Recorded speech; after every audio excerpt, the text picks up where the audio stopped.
कस्तो सवारी चालक अनुमति पत्रको लगत कट्टा गरिन्छ?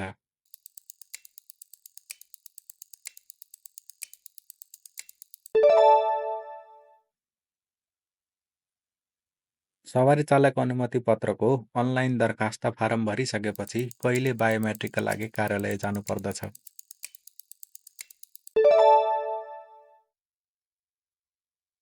25 किलोमिटरसम्मको बाटोलाई कस्तो बाटो भनिन्छ?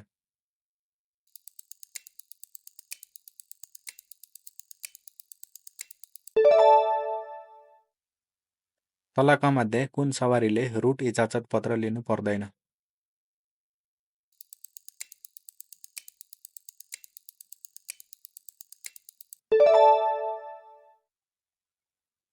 कस्ता सवारीलाई अधिकार प्राप्त अधिकारीले एकैपटकमा 5 वर्षसम्मका लागि नवीकरण गर्न सक्ने प्रावधान छ?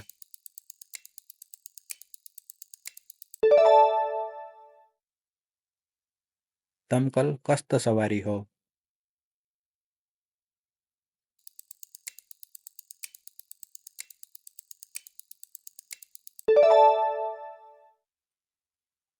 सवारी चलाइरहेको बेला एक्सिलेटर धेरै थिचेमा के हुन्छ?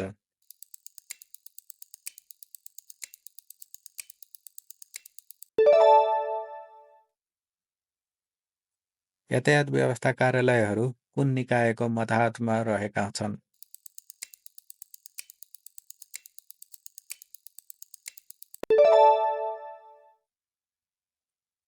कस्तो अवस्थामा सवारी साधनहरू चलाउँदा एक आपसको दूरी बढी राख्नुपर्दछ?